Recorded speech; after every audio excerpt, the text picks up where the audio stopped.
Justo a 160 kilómetros al norte de Las Vegas, podemos encontrar un desierto como cualquier otro en el mundo. Pero de entre sus escarpados valles se ocultan instalaciones militares cuyas paredes resguardan gran cantidad de información y quizá material proveniente de otros planetas que han mantenido por años la atención de la mirada pública. Dentro de la historia de los secretos y misterios que envuelven el Área 51, sobresale el nombre de una persona que asegura haber trabajado al interior del área como físico en una zona denominada S4.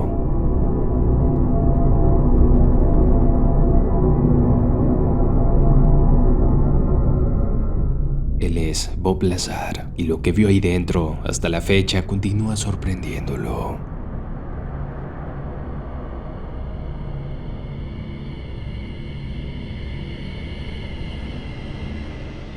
Bob Lazar, el hombre en pantalla, asegura haber trabajado al interior del Área 51. Es durante una entrevista que ha podido ser registrado su testimonio.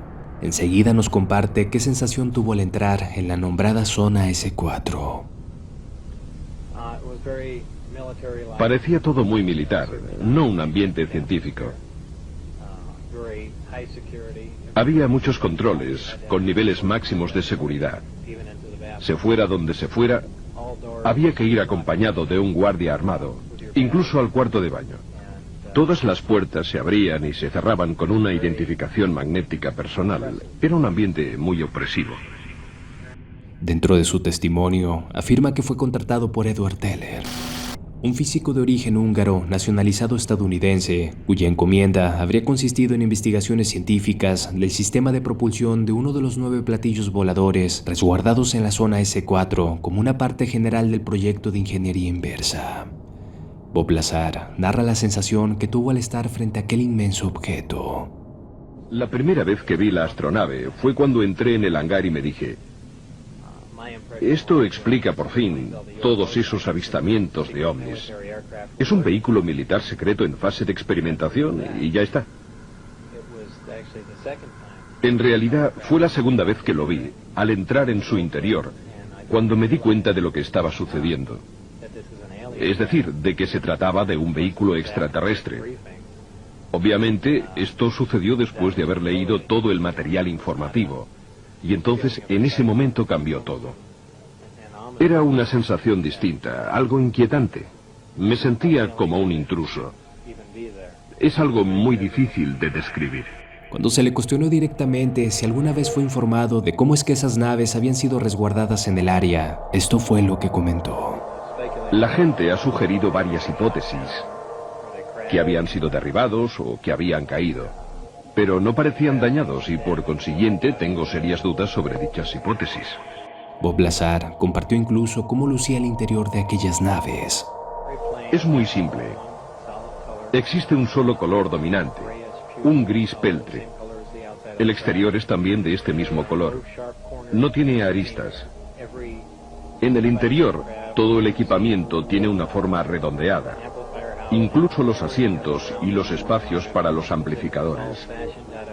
Es como si hubiesen sido fundidos y luego modelados con estas formas curvilíneas, incluso las uniones entre las paredes y el pavimento. El interior es esencial, muy abierto. El uso del espacio no parece en absoluto funcional. Hay 3 puentes. El más bajo alberga los amplificadores montados sobre bases móviles. En el puente central, desde donde se accede al interior de la nave, están los asientos y los amplificadores. Y luego está el puente superior, un sector limitado al que yo no tenía acceso, no sé qué podía haber allí.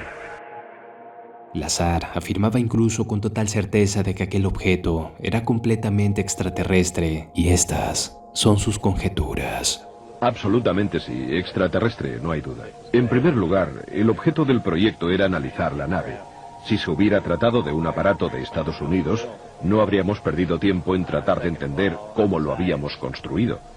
En segundo lugar, por las dimensiones del equipamiento interno, por el tamaño de los asientos y por los materiales utilizados, absolutamente desconocidos para nosotros. Y por último, por el carburante, el elemento 115, que en realidad no existe. Estos datos han de sumarse a las informaciones que me fueron facilitadas, en las cuales se indicaba claramente que se trataba de una nave extraterrestre. Cabe destacar que aquel elemento 115 que Bob Lazar explicaba que era útil para el objeto como carburante y del cual era prácticamente desconocido, hace unos años ha sido dado a conocer. Estamos hablando que quizá lo que Bob Lazar nos relata pudiera inclinarse en la balanza de la verdad. Lazar explicaba a grandes rasgos aquel sistema de propulsión antigravedad que incorporaba la nave y que tenía como tarea descifrarlo. Formaba parte de mi trabajo de ingeniería inversa, es decir, debíamos averiguar el funcionamiento del sistema de propulsión. Habían realizado ya algunos progresos, pero no sé exactamente desde cuándo se encontraba allí la nave, si llevaban 1 o 10 años analizándola. En cualquier caso, con pocos progresos. El sistema es impresionante. Está compuesto por 2 partes, los amplificadores de gravedad y el reactor que proporciona energía. El reactor funciona por aniquilación completa alimentado por antimateria. La aniquilación completa es prácticamente la más eficaz de las 3 reacciones nucleares que existen, esto es, fusión, fisión y aniquilación. Utiliza un elemento muy pesado, el elemento 115. Esta sería su situación en la tabla periódica. En la Tierra este elemento no ha sido aún sintetizado. En mi opinión, en algunos sistemas estelares, esta síntesis se produce de manera espontánea. El elemento es bombardeado en un acelerador de dimensiones extremadamente reducidas. Como consecuencia de ello, sufre una fisión espontánea y produce partículas de antimateria. Estas, gracias a un dispositivo termoeléctrico con una eficacia del 100%, interactúan con la materia gaseosa y se transforman en electricidad. Ahora bien, la primera ley de termodinámica viene a decir que la eficacia al 100% para cualquier dispositivo eléctrico es bastante imposible, ya que se producen dispersión de calor y otras pérdidas de esta índole.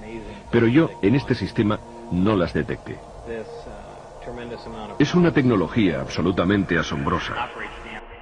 Increíblemente, Lazar testifica que después de dar a conocer toda esta información públicamente y que para los Estados Unidos era altamente confidencial, fue eliminado rotundamente del registro del sistema americano. Prácticamente para el gobierno de los Estados Unidos, Bob Lazar nunca existió. Se realizaron muchos ensayos, pero no fuera de la atmósfera. Eran vuelos cortos, a baja altura. De hecho, eran objetos de un valor inestimable, y no era intención de nadie correr riesgos inútiles o destruirlos a causa del campo gravitatorio terrestre o por volar a cotas demasiado elevadas. Pero asistí a varias pruebas fuera del recinto de seguridad. Y en una ocasión lo vi todo a no más de 30 metros del vehículo. Se elevaba generando un pequeño silbido.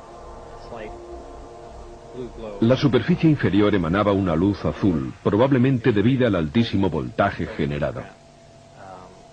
Poco después, a medida que ganaba altura, la luz desaparecía y parecía como si flotara suavemente en el aire para luego posarse sobre el suelo, todo de manera muy tranquila y casi en absoluto silencio.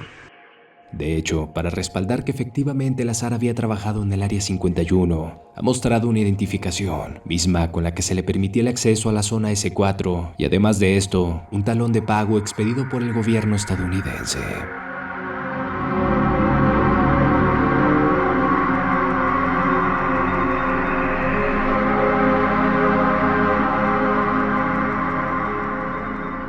Sin duda, un tema bastante interesante y controversial, sobre todo por el hecho de que es difícil asimilar toda esta información, o al menos eso es lo que le conviene al gobierno estadounidense.